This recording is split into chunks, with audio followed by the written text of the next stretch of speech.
Assalamualaikum warahmatullahi wabarakatuh. InsyaAllah hari ini kita akan pelajari satu lagi logic circuit dalam kategori MSI, iaitu multiplexer dan juga demultiplexer. So kita akan lihat secara lebih jelas apakah yang dikatakan multiplexer dan demultiplexer, iaitu merupakan IC ataupun chip dalam kategori MSI seperti yang saya nyatakan tadi. Dan kebiasaannya multiplexer dan demultiplexer digunakan bersama-sama, terutamanya dalam contoh ni adalah dalam communication system,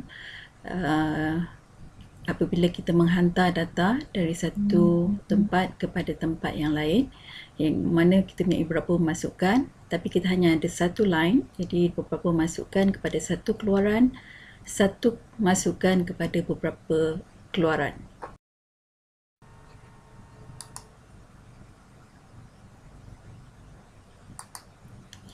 Secara bagaimana kita sambungkan multiplexer di multiplexer tadi, kita ada beberapa masukan, satu keluaran, satu masukan, beberapa keluaran, dan kita hanya ada satu channel saja yang digunakan untuk menghubungkan multiplexer dan demultiplexer.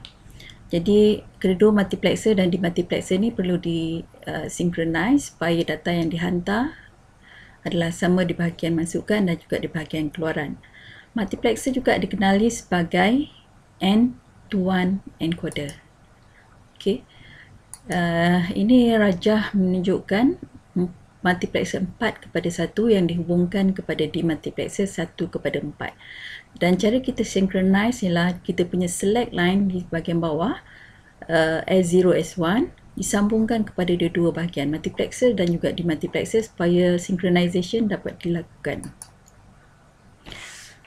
Jadi dalam contoh ni, ini ialah contoh IC 74150 multiplexer. Demultiplexer ialah IC 74154. Dalam ni ialah contoh 16 kepada 1, 1 kepada 16. Jadi kita perlukan 4 select line untuk kedua bahagian multiplexer dan juga demultiplexer.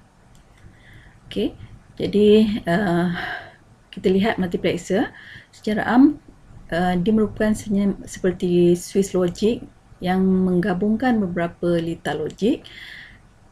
Dan untuk multiplexer ni, kita seperti yang saya tunjukkan tadi, kita punya beberapa masukan tapi hanya satu keluaran. Walaupun kita punya ada beberapa masukan tadi, cuma satu saja input tadi, masukan tadi, yang boleh kita ambil pada bahagian keluaran. Only one of them at a time. Satu saja. Jadi macam mana kita nak pastikan ada satu saja, kita gunakan control line tadi. Jadi kalau kita lihat kat sini tadi, multiplexer, beberapa masukan, satu keluaran, control line ataupun select line yang akan menentukan masukan manakah yang akan kita dapat pada bahagian keluaran.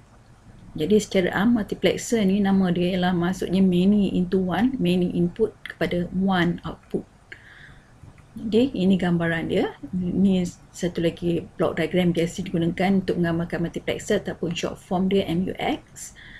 Kita ada dua input line tadi, dua kuasa N. Jadi kita hanya ada satu keluaran di sini. Jadi apabila kita ada dua kuasa N masukan, kita perlukan N line untuk mengawal keluaran dia. Jadi kita boleh ada sama ada 2 kepada 1, 4 kepada 1, 8 1 ataupun 16 kepada 1, dan semua ni bergantung pada control line dia. 2 16, jadi 2 kuasa 4 adalah 16 merupakan input dia. Ini gambar multiplexer tadi, dan biasanya multiplexer digunakan sebagai data selector. Contohnya, katalah kita ada beberapa PC yang disambungkan kepada hanya satu printer, dan kita perlukan multiplexer 4 kepada 1 untuk menghubungkan PC ini kepada printer tersebut, dan select line akan memilih PC mana yang akan bersama kepada printer pada satu-satu masa. Ini another contoh untuk multiplexer 4 kepada 1, di mana dalam contoh ni kita ada MP3 player docking station yang kita boleh sambungkan pada satu surround system.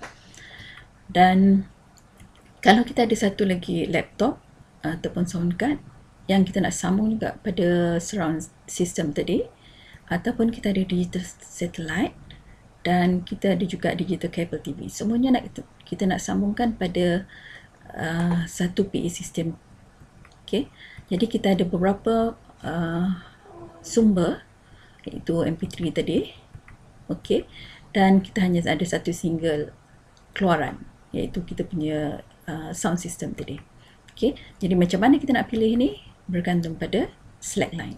Ini ialah bagaimana multiplexer digunakan. Ini contoh multiplexer 8:1. Jadi kalau 8:1, kita ada 8 masukan, D0 sampai D7, keluaran dia satu saja Y. Tapi dalam contoh ni untuk 74151, dia punya keluaran inverted dekat pin 6. Ini dia punya pin configuration dia. Ini contoh IC 74151 yang dibuat oleh Texas Instruments. Dan ini ialah truth table yang menggambarkan kaitan input dengan keluaran tadi. Ini keluaran inverted output, ini keluaran asal. Jadi ini masukan kita. Jadi bagaimana litar dalaman IC ni dalam bentuk gate level, inilah yang menggambarkan masukkan 8:1 tadi. Jadi kesemua ni ada dalam IC ni. Ini secara block diagram dia, bagaimana bentuk dia. Yang ni ialah 16:1, 74150. Ini by Texas Instruments juga. Ini buatan Malaysia. Yang ni ada 16 masukan. Jadi kalau kita lihat E1 sampai E10. Okey, ini jadual kebenaran dia. Ini plot diagram dia. Jadi sekarang ni kita perlu lihat bagaimana untuk kita reka litar dalaman tadi. Okey. Kita dah belajar bagaimana multiplexer berfungsi. Sekarang macam mana nak reka. Jadi selepas ni kita akan lihat bagaimana untuk mereka litar multiplexer.